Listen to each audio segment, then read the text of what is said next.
Those characters are actually in the game, but have a different, more depressing storyline where one of them leaves the other and he kills himself in a final letter. He describes how much he hates him, so this version is way better. Wait, what? I don't remember that. In the game, that episode would be a heap of notes around the house you have to read, which would have made for shit TV.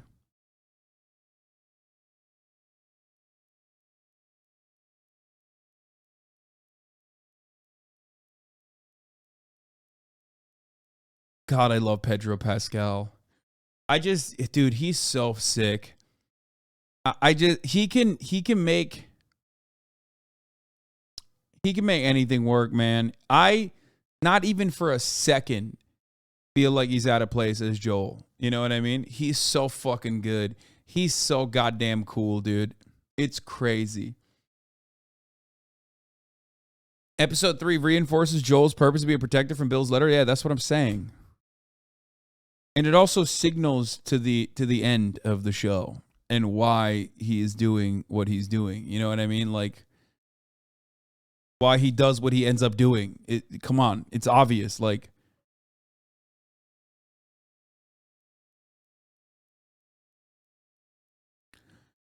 also, there's a reason why there aren't as many zombies in each episode, and that's because, like, I feel like if Pedro Pascal was, like, you know, killing as many people, which is funny because, like, the writers talked about this, right? If there were as many zombies that he's, like, fucking clapping. Like, I got very annoyed while watching episode 2, right? Where they're in the fucking classic museum scene and the clickers come in. Stop saying spoilers, by the way. This is a fucking video game that we've all literally played at this point. Jesus Christ. But, like, there's no way you're being spoiled. It follows the original material so perfectly. But anyway, my point is, I was getting frustrated because I was, like, one-tapping. You know what I mean? When I was playing it, I was like, I was doming up these fucking clicker boys. And then when he can't do it, you're like, come on. But, like, that's kind of the whole point. Like, it's building up suspense. Stop saying Kopi and one-tapping. Come on, I'm not that bad at fucking aiming. Shut up. I was backseating a fucking TV show, dude. Yeah, exactly.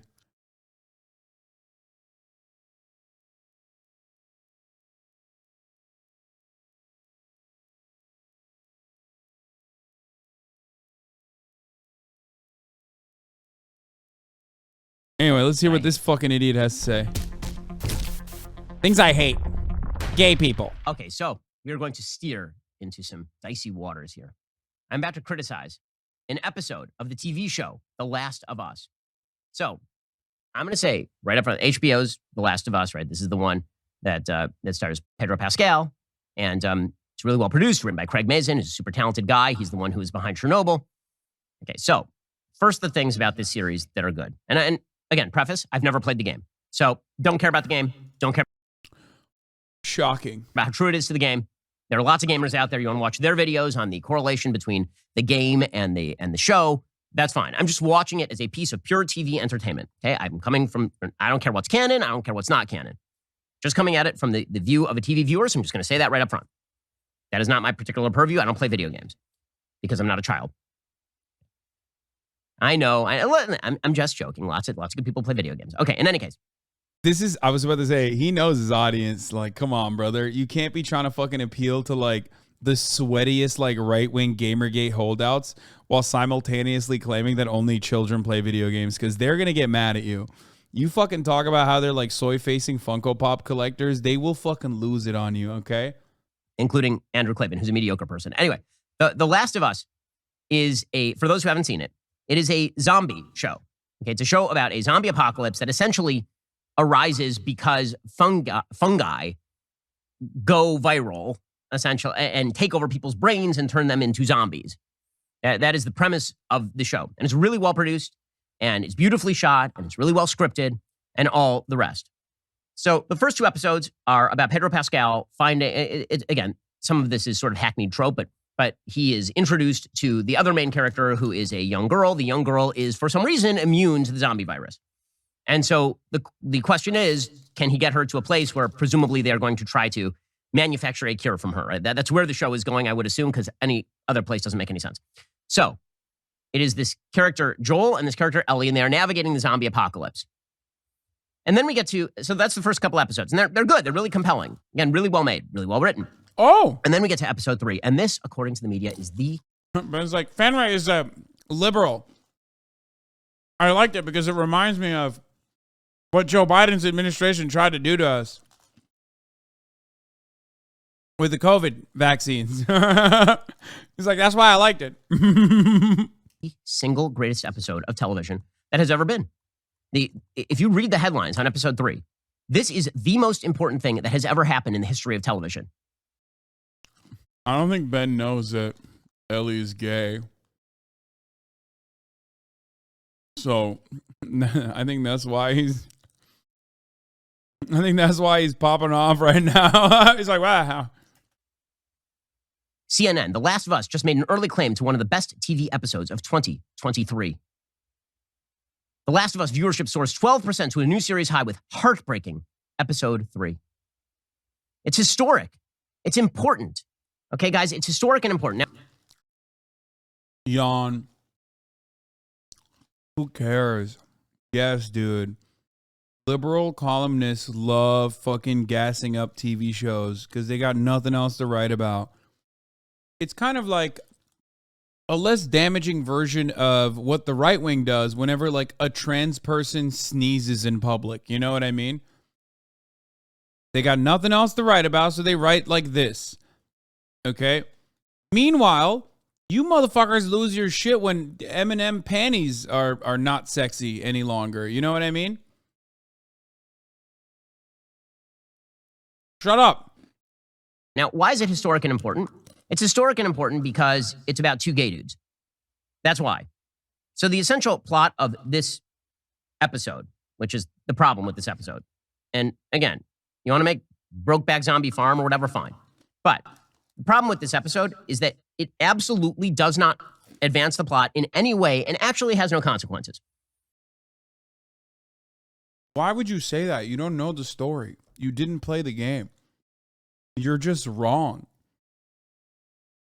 It literally is like, perhaps if you know the story, if you already are coming at it with the full knowledge of what happens, then you think it's way too fucking blunt and not subtle as far as like detailing exactly how motivations are built for Joel. It quite literally is the story. If anything, it's the main story. It's just, you know, teaching you, the viewer, the uninitiated, how Joel gets to where he is with his intentions. I don't want to say too much. Also, Joel literally got a fucking car. What do you mean? Yeah, Chatter also pointed this out. He got a car. He got a pickup truck. It definitely advances the story. Anyway, it's just funny because, like, Ben, one, doesn't understand anything about this story, but also, two, Ben doesn't understand anything about story writing in general. We know that already. He's written stories. They all suck.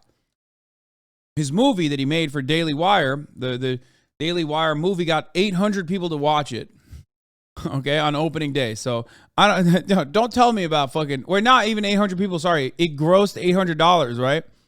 So I don't want to hear from this fucking hack failed screenwriter about what is compelling storytelling. So the entire plot of the episode is that Ron Swanson, Nick Offerman, but he actually plays Ron Swanson, but Ron Swanson who likes to nail dudes. So Ron Swanson, a libertarian who hates the government and lives in his basement and is a prepper, but also is gay. Why was? But that's like unique. Him being gay made that character cooler.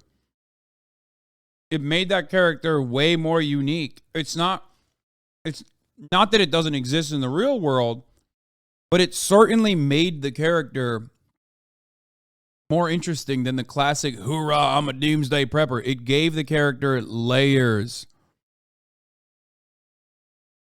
which is kind of what you do when you want to write like an interesting story. You know what I mean? The juxtaposition. Ron Swanson, during the zombie apocalypse, he's having himself a grand old time. For some reason, his town is completely not hit by any of the zombies at all. It's like completely left alone. And so he goes out and he gets all of his resources, and then he builds a nice fence around his place, and he sets up all of these booby traps. So if anybody shows up, whether they're raiders, whether they're zombies, they're going to get killed.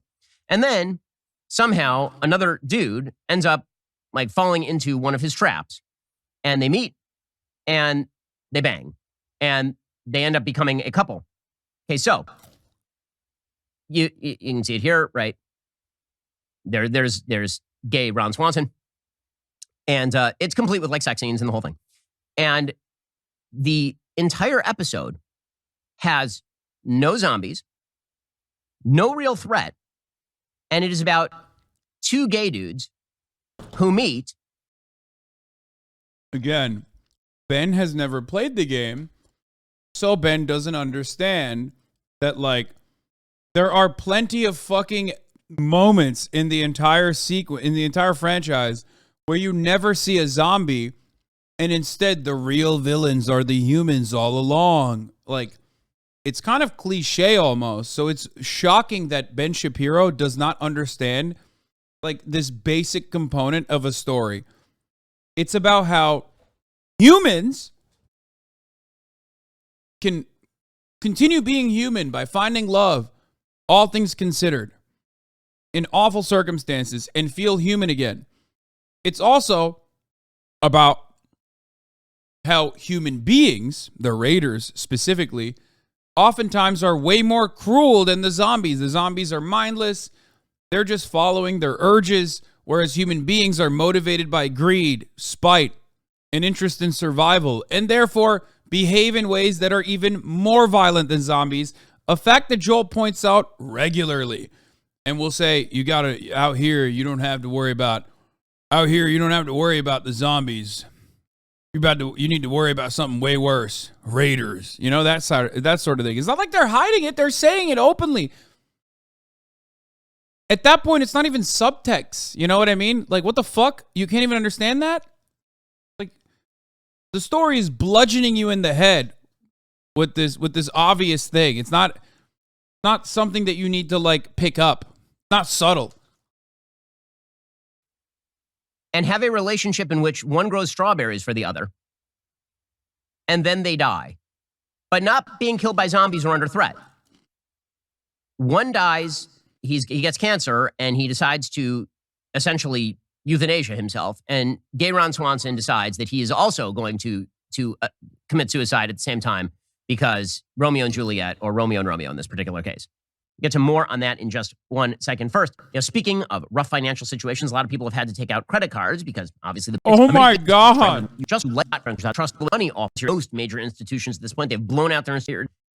So on my right, protect back zombie. It literally has nothing to be shot. Brokeback Zombie. Now, institutions that say they're protecting you, they are not. ExpressVPN.com/Ben. Okay, now, here's the problem. It's all really well produced and it's beautifully shot. Brokeback Zombie Farm. Here's the problem with Brokeback Zombie Farm. One, it's a zombie show. There are no zombies in this entire episode. Like, none. I understand. Dude, that's so stupid.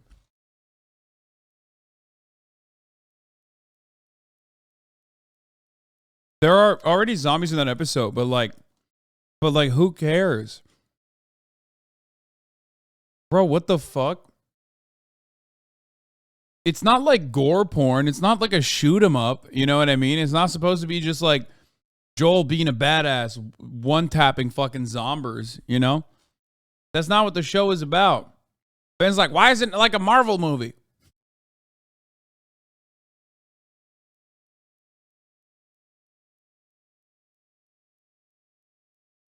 Didn't The Walking Dead also have humans that are more brutal? It's like a well-established trope at this point, I feel like. Or like human beings are way more ruthless to one another in the zombie apocalypse than like zombies are. You know? I didn't even watch The Walking Dead. I'm just spitting. Simplistic critique. But there are no zombies in a zombie show. This is worth pointing out. It literally has nothing to do with the plot of the show. This is a show where this show could have this entire episode could have taken place completely without a zombie apocalypse. It just would have been a Showtime romance between two middle-aged gay dudes who get older, one dies of cancer and the other assisted suicides himself. That would have been the entire, it would not have changed one iota of the show. It is completely irrelevant to the story. And one of the reasons that it is completely irrelevant to the story is because there are no stakes. And the reason that there are no stakes is because, again, we are in the middle of a zombie apocalypse. When you're in the middle of a zombie apocalypse, one of two issues has to come into play. One, the threat of the zombies. Or two, the threat to humanity more broadly. So if you're talking about the threat to humanity more broadly during the zombie apocalypse, what you're talking about is under... Okay, but like again, no one, and I mean no one, should ever listen to Ben Shapiro talk about movies, or at least like good movie writing, because he himself is incapable of demonstrating that. Like, what do you mean? A good zombie show is about survival. It's like, bro, what the fuck? A good zombie show is about surviving zombies. It's in the name.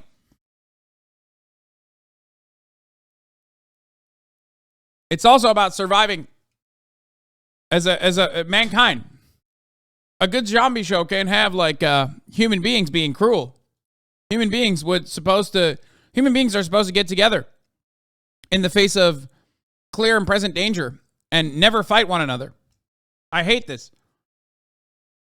Yeah, a good show is supposed to gross more than $800. Fucking got him. Exactly. Their population, right? You're talking about there are no people. The zombies are going to take over. Humanity is going to be extinct. That is the entire threat in a zombie apocalypse. Correct? Or in an alien invasion movie. Or Dude, he literally is saying it's not black and white. Like, it's not open and shut. It's not clear cut. It's not black and white. There's like, it's like too complex for Ben, which, by the way, ironically, it's not. It's literally a trope at this point to have human beings be cruel to one another, more so than the zombies could ever be to human beings, is like a well-established trope in the zombie genre since like 1987. Okay? So this idea is like a new concept to Ben, because what? Like, was he born yesterday? Did he just like get out of a coma? I don't understand. Like, what the fuck? That is straight up as a matter of fact, the real villains were the humans all along is like literally at the heart of every zombie show. Like since the first zombie movie, this has been a thing.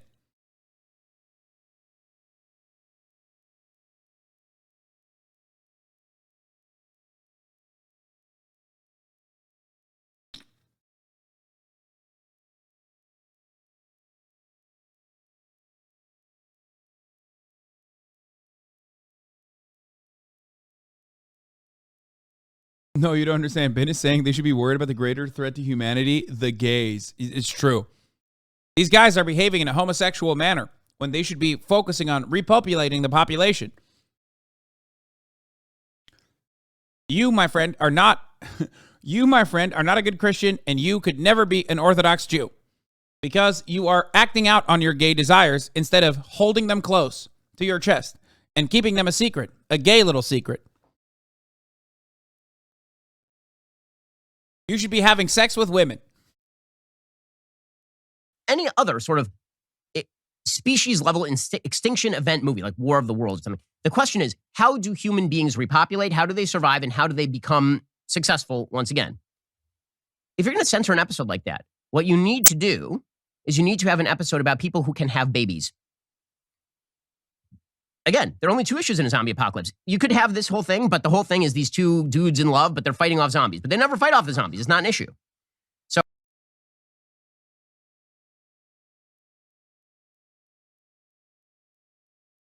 dude, I was joking. Dude, I was joking. Why did he say that seriously?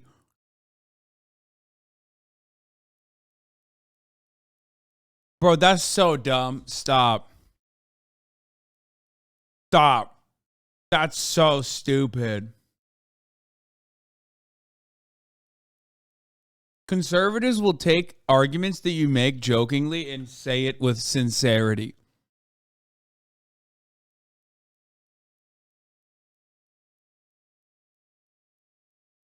I was like, what's the most ridiculous? In my mind, I was thinking, what's the most ridiculous thing Ben Shapiro could say here that would be so silly that, like, well, you know, like, he would never say that. Turns out I was wrong. He literally said exactly what I was joking about. Oh, VIP Carissa Jaded, please. Why? So irrelevant. Or you could have them somehow interact with the main characters. They never do. They interact with the main characters for like 30 seconds. They're both dead by the time. No. They literally. Oh my God. The code book that Ellie cracks to show how smart she is in episode 2 plays a role in the end of episode 2, which you then find out is tied perfectly into episode 3. When they're playing 80s music on the radio, that means they are the lookout. Like, you know, the gay dudes at the Brokeback, whatever. I forget the character's name. I'm sorry. Oh, it was episode 1. Sorry. Like, they are basically their lookout. They're basically Joel and Tess's lookout. Bill and Frank. Okay?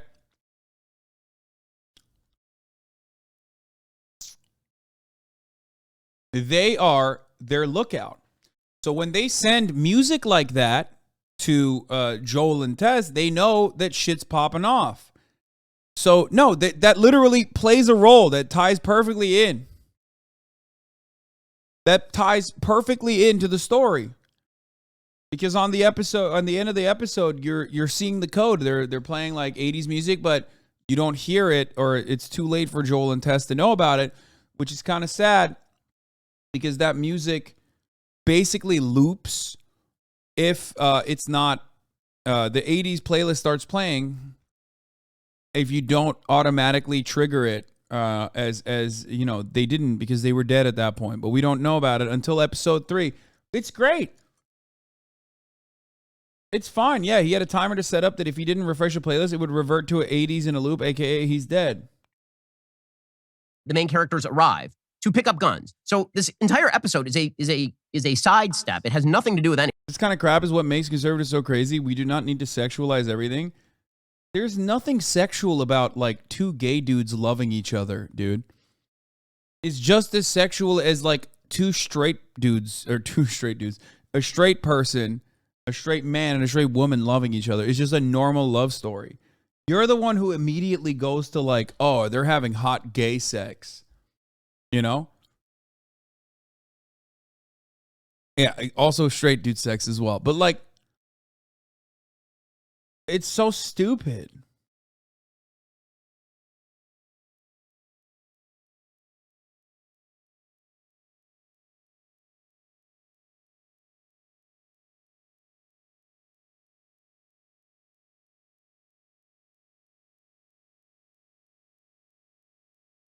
This dude is so into like maintaining his quality of life that he's having like Chianti or whatever, like a red wine that he's pairing up with his delicious steaks that he makes and shit. Of course he's going to pursue a love story. It makes sense with basically the entirety of that character. It makes sense with the rest of his character. Anything. Ellie and Joel could have just stopped by, found the house, picked up guns, and gone on their merry way, and it would have taken 10 seconds. Instead, you get an entire hour-long digression to do, as I say again, La Caja Falls or whatever this is. Okay, so it's irrelevant. Beyond it being irrelevant, it has no stakes. So you want to have like an interesting conversation about love during the apocalypse? The big issue of love during the apocalypse is, what if you have a baby? What happens if you have a baby? Or should having babies be the purpose here? So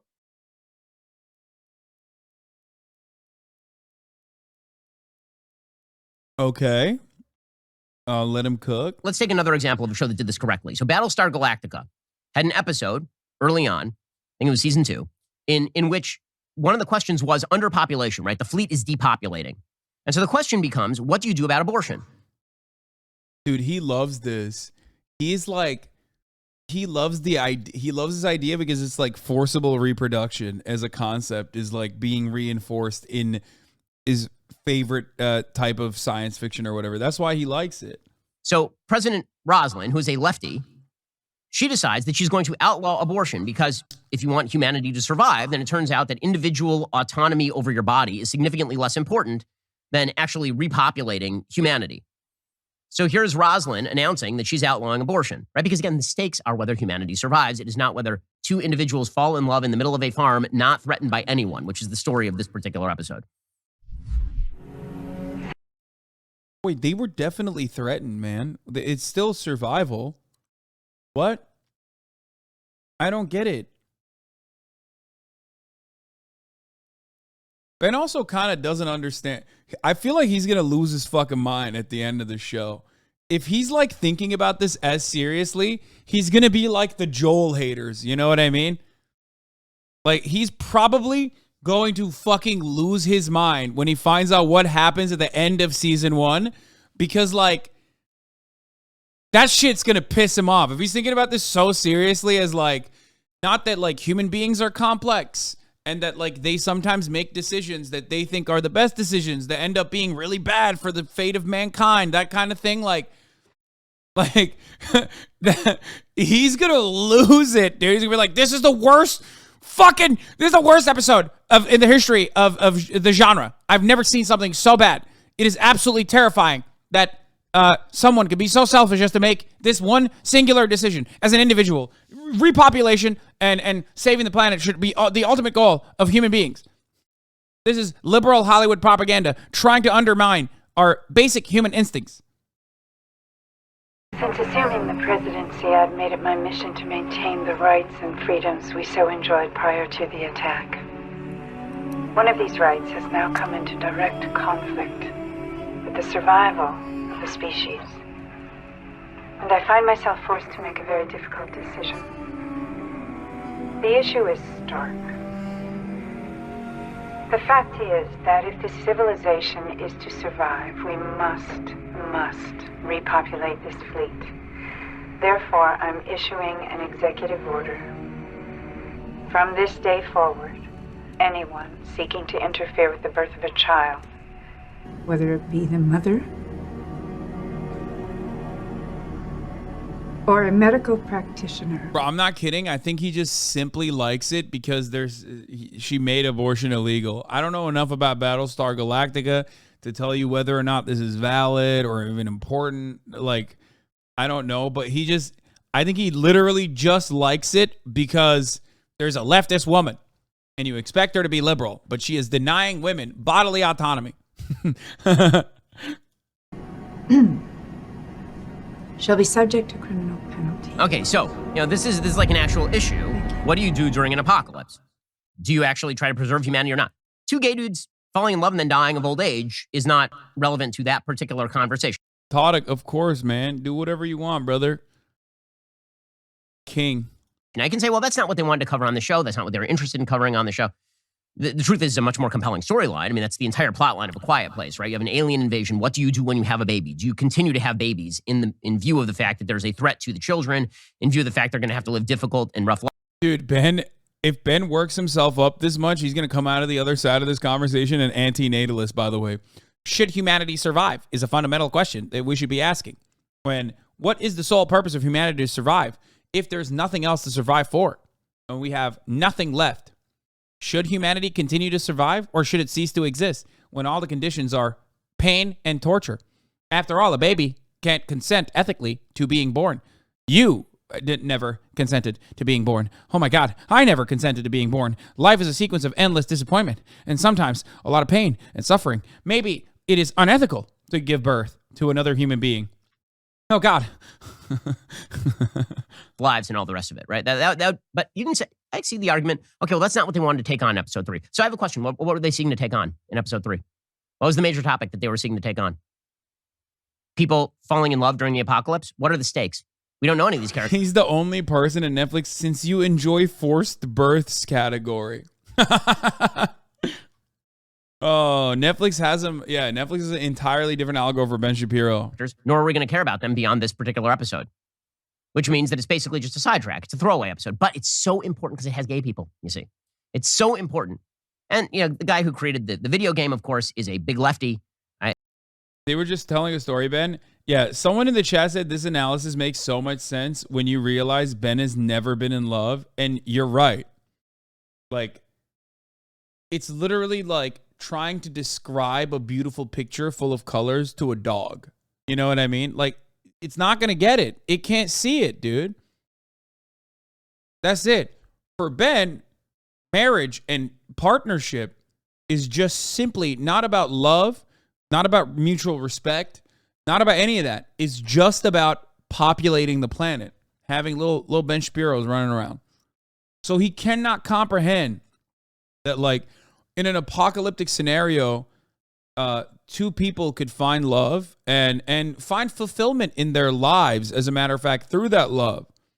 Because before they get together, one is trying to survive. We don't know too much about his backstory, but Nick Offerman's character is simply just surviving for the sake of survival. And he openly admits that too. He basically says, like, I had nothing. I was just like I hated everybody. I had nothing. I was just basically existing. I just was living for the sole purpose of living, but like not really much else.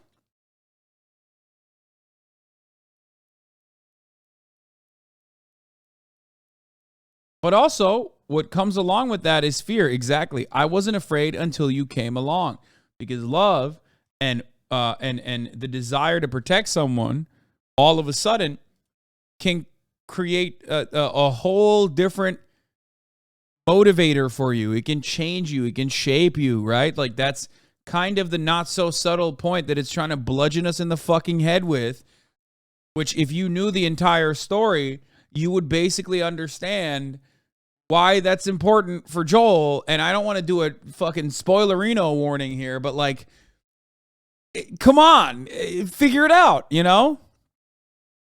Figure it out. It almost sometimes feels like the entire existence of mankind takes a back seat when you personally love someone. Okay?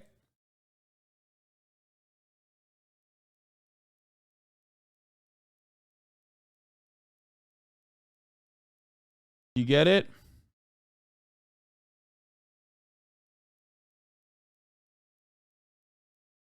In season 2, apparently, if it mirrors the video games, from what I've been told, it gets very trans and very lesbian and all the rest of it. And that's their prerogative. Yeah, that's what... That's our takeaway from The Last of Us 2. Ben is very, very gamer without being a gamer. He embodies all the qualities of the sweatiest fucking losers on the planet, who like think being the most annoying sweaty person is a personality trait and not a clear-cut personality flaw, without playing a fucking single video game, which is pretty funny. The Last of Us 2 is about being very gay and very trans. I hate it already. I haven't even seen it. It's just like, congratulations, you did it. You popped off. Many of the fucking weird incels also didn't even play the game and had that same opinion. So congratulations to Ben for that one, okay? He is identical to the fucking sweatlord gamers who never even played the game and is basically fucking saying, you know, the talking shit without even fucking doing it. IRL stream with XQC and Hassan? What do you mean? Where is that coming from? They're the creators of the show. But all of the talk about how this was like an excellent episode of TV that was wrapped into a broader show is not true. And pretending that it is ignoring kind of the dynamics of the show. So there's my critique of The Last of Us Episode 3. I know, I'm not allowed to say that I didn't like it. You have to say you loved it. And you particularly loved the most, like the most graphic parts of it. Those are the parts you love the most, right? I mean, because if you don't say that, it means you're a homophobe or something. All I'm saying is that nobody actually paid to see the movie Bros. And when you go to see The Last of Us, what you generally want to see is a zombie apocalypse TV show, not two gay dudes dating while listening to Linda Ronstadt and then dying of old age after growing strawberries. I think that... Bro, this was a 13-minute video that was a banger, by the way, because everyone is just as stupid as Ben, about Ben being like, too long, didn't understand the point, way too gay shit, way too much gay shit. That's it. While he secretly actually loved it. That's the other part of it. He loved it. He fucking admitted numerous times, like, it's beautifully shot. It would work as a standalone Showtime movie. Like, he's subtly giving you hints that he also, like, kind of liked it. But, like, also, it's unacceptable.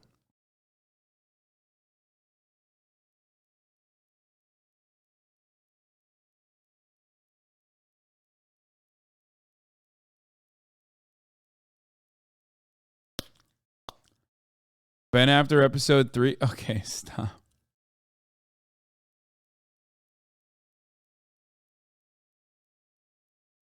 No, it's just, I used to kind of not care about representation and pandering like this stuff, but this episode tore my heart out, and the way it pissed me off so many freaks made me realize that I actually love the pandering and overrepresentation.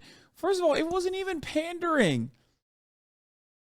I think that character is supposed to be gay in the video game too. Like, it was just like another, I don't think that I think that was a perfect gay character, a perfect love story in general, because it wasn't about, like, everything did not revolve around them being gay. You know what I mean? Oftentimes, a lot of straight writers' rooms, which is changing now, put gay characters as, like, super one note. You know what I mean? They're just like, I'm gay, by the way, which, by the way, some of you gay motherfuckers are like that, okay? Just for the record. So maybe reality is Austin. I'm kidding. But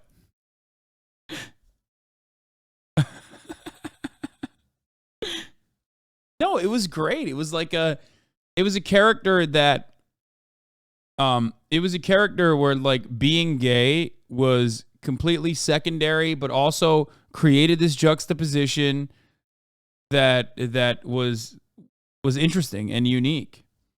You know what I mean? That was great.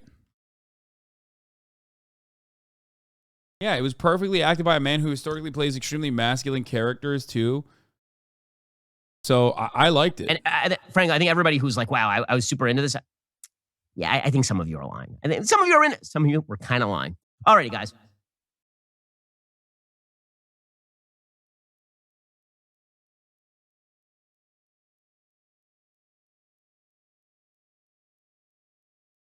Anyway, another Ben Shabibo banger. Wait, did he actually post this, or did you make this up? So for the record, I have not had Botox. I have not had lip filler. I'm 5'9", and I weigh 158 pounds. And no matter how many people out there tell you that I'm 5'4", I'm not. He did not post this. You just made that.